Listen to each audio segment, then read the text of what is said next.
கர்த்தருடைய பரிசுத்த நாமத்திற்கு மகிமுண்டாகட்டும். ஆண்டவராகிய இயேசு கிறிஸ்துவின் நாமத்தினாலே அன்பு கர்த்தருடைய பிள்ளைகளாகிய தங்கள் அனைவருக்கும் ஸ்வீட் ஊழியத்தின் சார்பாக வாழ்த்துக்களையும் ஸ்தோத்திரங்களையும் தெரிவித்துக் கொள்கின்றேன்.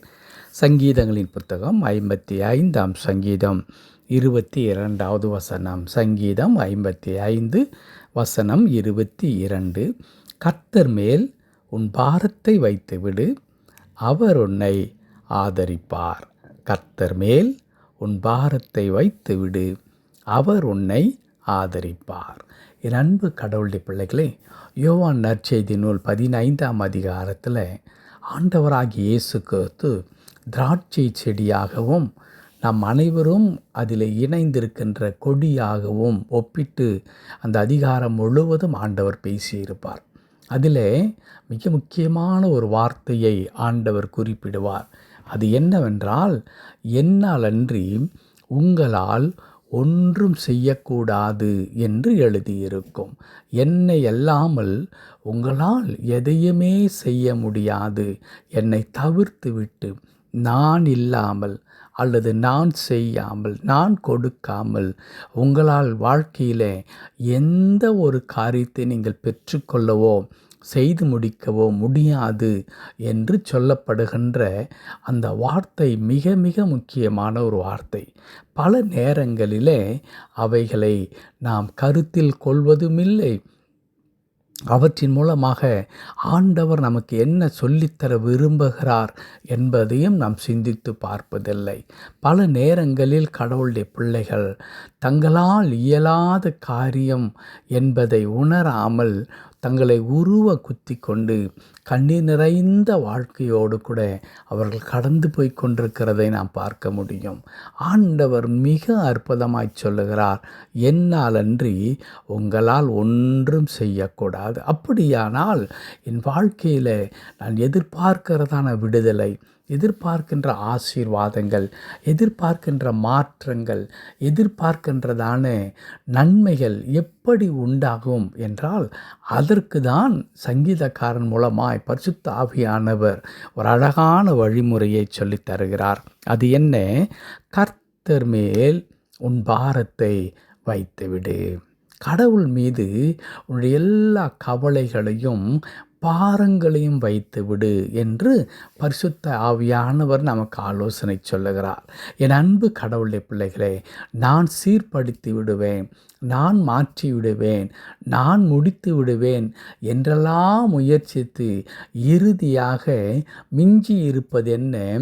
மனமடிவும் சோர்வும் மட்டுமே மிஞ்சி இருக்கிறதை பார்க்க முடியும். நான் எவ்வளவோ முயற்சித்து பார்த்தேன், எவ்வளவோ கஷ்டப்பட்டு பார்த்தேன். எப்படி அந்த கொந்தளிக்கின்ற கடல் மீது படகிலே சென்று கொண்டிருக்கிற சீஷர்கள், அவர்கள் எப்படியாகிலும் இந்த காற்றும் கடலும் கொந்தளித்து கொண்டிருக்கிறதே, இந்த இடத்திலே இருந்து நான் கரை சேர்ந்து விட வேண்டும் என்று அவர்கள் முயற்சிக்கின்றார்களே, அந்த வண்ணமாய் பல முயற்சிகளை நாம் மேற்கொண்டு இறுதியாக மனம் சோர்ந்து போய் பலவீனம் அடைந்து நிற்கின்றோமே, இதுதானே மீதியாக இருக்கிறது. அன்பு கடவுளுடைய பிள்ளைகளே, அப்படிப்பட்ட ஒரு நிலை நமக்கு ஏற்படக்கூடாதபடிக்கு ஆண்டவர் என்ன சொல்லித் தருகிறார்? உன் பாரத்தை கர்த்தர் மேல் வைத்துவிடு. காரணம் என்ன? உங்களாலும் என்னாலும் செய்ய முடியாத காரியத்தை ஆண்டவர் எளிதாக நமக்கு செய்து முடிப்பார். நம்மாலே மாற்ற முடியாத காரியங்களை கடவுள் நமக்காக மிகவும் எளிதாக மாற்றி கொடுப்பார். நம்மால் விரும்பியும் பெற்றுக்கொள்ள முடியாத பல காரியங்கள் ஆண்டவர் எளிதாக அவற்றை நம்மை வீடு தேடி கொண்டு வந்து கொடுக்கும்படியாய் கடவுள் கிருபை செய்வார். ஆகவே நாம் செய்ய வேண்டியது என்னவாம்? உன் பாரத்தை கர்த்தர் மேல் வைத்து விடு. ஆண்டவர் மீது அல்லது ஆண்டவரிடத்தில் என்னுடைய காரியத்தை ஒப்பு கொடுத்து விட்டு, ஆண்டவரே, இதுதான் என்னுடைய நிலைமை, ஆண்டவரே, நீர் என் வாழ்க்கையை பொறுப்படுத்தி கொள்ளும் என்று சொல்லி ஒப்பு கொடுத்து விட்டு, நமக்கு என்ன கடமை இருக்கிறதோ அந்த கடமையை சரியாய் நாம் செய்து கொண்டு போகும் பொழுது, அன்பு கடவுளுடைய பிள்ளைகளே, தன்னிச்சையாகவே ஆட்டோமேட்டிக்காகவே நாம் நினைத்து பாராத நேரத்தில் எல்லாமே மாறி இருக்கிறதை நம்முடைய வாழ்க்கையில் பார்க்க முடியும். எல்லாம் சரியாகி இருப்பதை நம்முடைய வாழ்க்கையில் பார்க்க முடியும். அற்புதங்கள் நிகழ்கிறதை நம்முடைய வாழ்க்கையில் நாம் பார்க்க முடியும்.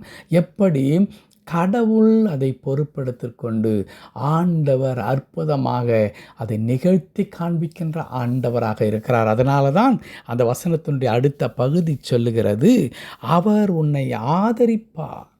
கடவுள் மீது நீ பாரத்தை வைத்து விடும் பொழுது அந்த கவலையை, கஷ்டத்தை, பாரத்தை ஆண்டவர் எளிதாக கடந்து போக மாட்டார், உதாசீனப்படுத்த மாட்டார், உன்னை எள்ளி நகையாட மாட்டார், குற்றப்படுத்த மாட்டார். மாறாக அவர் உன்னை ஆதரித்து உனக்கு உதவி செய்கிறவராக இருக்கிறார். ஆகவே என் அன்பு கடவுளுடைய பிள்ளைகளே, என் குடும்பத்தில் இதை மாற்ற நான் நினைத்தேன். என் பிள்ளைகளுடைய வாழ்க்கையில் இதெல்லாம் நான் மாற்றி அமைக்க வேண்டும் என்று நினைத்தேன். என் மனைவியின் காரியங்கள் இப்படி இருக்க வேண்டும் என்று எதிர்பார்த்தேன். என் பெற்றோர், என் தொழில், இவையெல்லாம் இந்தந்த மாற்றங்கள் உருவாக வேண்டும் என்று நினைத்தேன். எனக்கு ஆசீர்வாதங்கள் உண்டாக வேண்டும் என்று நினைத்தேன். ஆனால் எவ்வளவு முயற்சித்தும் இன்றைக்கு நான் அப்படியே ஸ்தம்பித்து நிற்கின்றேன். எதையுமே என்னால் செய்ய முடியவில்லை என்று நினைக்கின்றீர்களோ?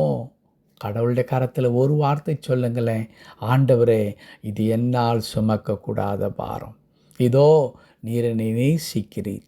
ஆகவே உம்முடைய திருக்கரத்தில் என் வாழ்க்கையை அர்ப்பணிக்கிறேன். நீர் பொறுப்படுத்திக் கொள்ளும். நீர் காண்பிக்கிற பாதையில் நான் ஆண்டவரே கடந்து செல்லுகிறேன். என் காரியத்தை எல்லாம் நீர் கர்த்தாவே ஆண்டவரே பொறுப்படுத்தி கொள்ளும் ஐயா என்று சொல்லி பாருங்களேன்.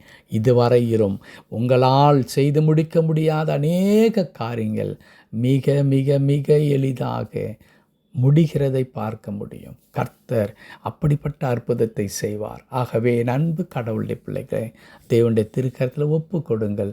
கர்த்தர் உங்கள் நிலைமையை மாற்றுவார். கடவுள் தாமே நாம் எதிர்பார்க்கிற இந்த நன்மைகளையும் ஆசீர்வாதங்களும் கிருபையாய் கொடுத்து தொடர்ந்து நம்மை வழி நடத்துவாராக. ஆமேன், ஆமேன்.